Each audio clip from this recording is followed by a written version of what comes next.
And first tonight to the Democrat and media meltdown over Donald Trump's win. Last night, when it was clear voters had elected Trump, the 47th president of the United States, Kamala Harris didn't concede defeat. She didn't call him or address her supporters who'd worked tirelessly for her. Instead, after learning the news that Trump had won, she waited a full 14 hours before coming out to address the nation. 14 hours to accept the election result and actually show up. It was 4 o'clock in the afternoon US time when she finally made these remarks. We owe loyalty not to a president or a party, but to the Constitution of the United States.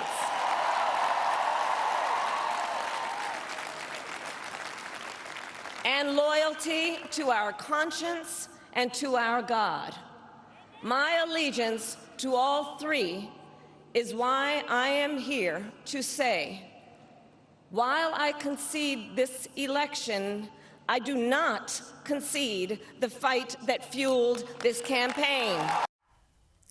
It was an odd message to send, but as you can see, she looked drawn and devastated. It's almost as though the result came as a total shock to her and to the Democrats. They never could have imagined that anyone would possibly vote for Donald Trump. Because, of course, he's Hitler, he's a Nazi, he's a fascist. But 72.6 million Americans did, and counting.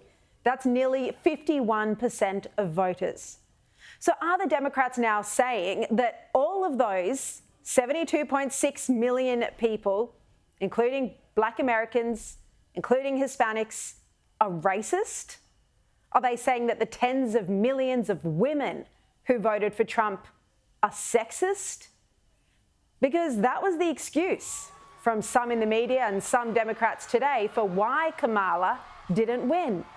Sexism and racism. Have a look. There were appeals to racism in this campaign, and there is racial bias in this country, and there is sexism in this country.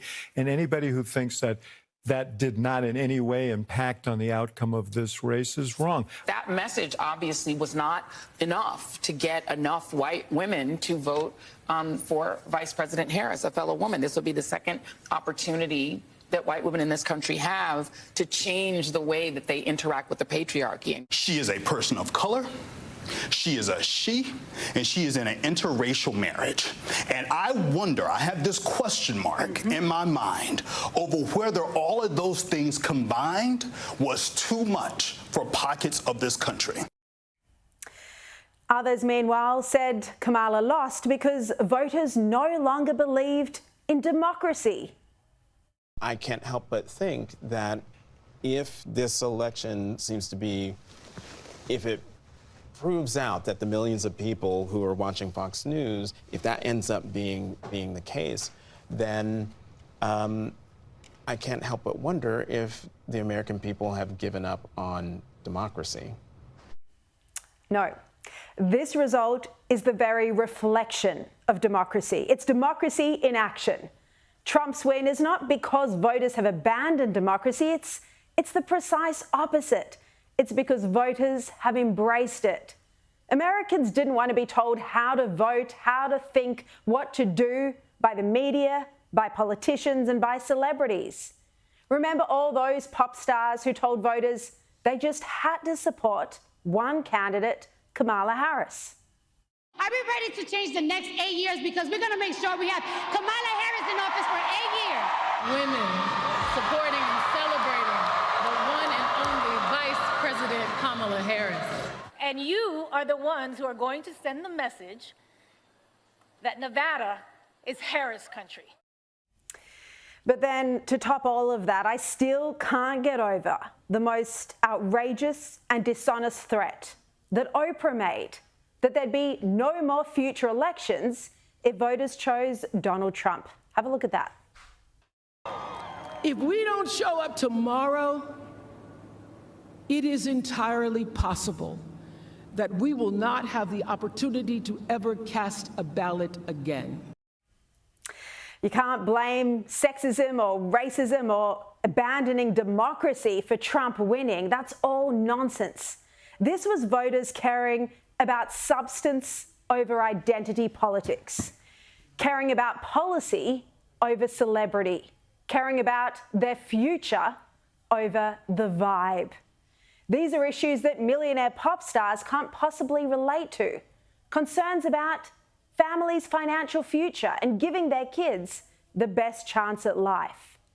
And the result is also a thorough rejection of woke policies, of DEI, of the radical progressive wave the Democrat Party has been forcing on Americans, and similar to what's going on in Australia as well. This result is voters saying that they want to return to the things that actually matter: the economy, the cost of living, border control, national security, and safety on the streets. This is why Trump had a clean sweep. He's won 295 states. He's won the Senate, and we're waiting to see if he wins the House. But despite this resounding and decisive vote, some Democrats would still like to throw him in prison if they could. And here's New York Attorney General Letitia James today declaring war.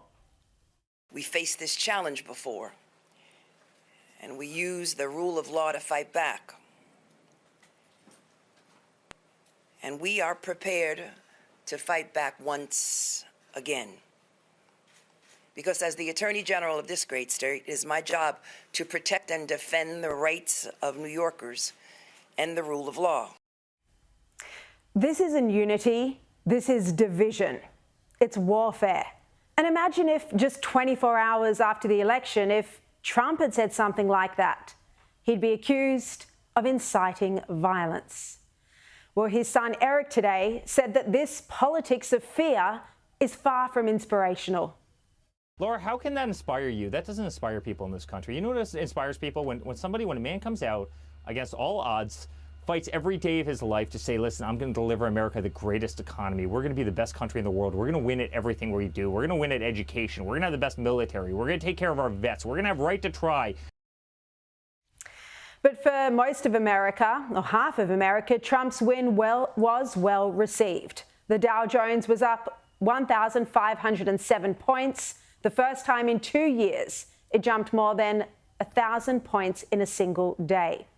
Internationally, world leaders have been calling Trump, wishing him congratulations, including, of course, our Prime Minister, Anthony Albanese, who probably made the call through gritted teeth after previously saying he was scared of him.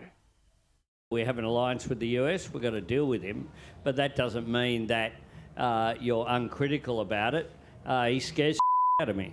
And I think it's of some concern that the leader of the free world thinks that you can conduct politics through 140 characters on Twitter. Well, now the Albanese government will be scared of the obvious lessons from the American election. That economy trumps all else. That you can call someone a Nazi or a fascist, but voters will see through it. They don't want to be lectured to like Albanese did with The Voice. They're sick of the woke causes, and the main issue they care about, the only critical issue, is cost of living. With Australia's economy well behind the rest of the world, this should be terrifying Albanese even more than a Trump presidency.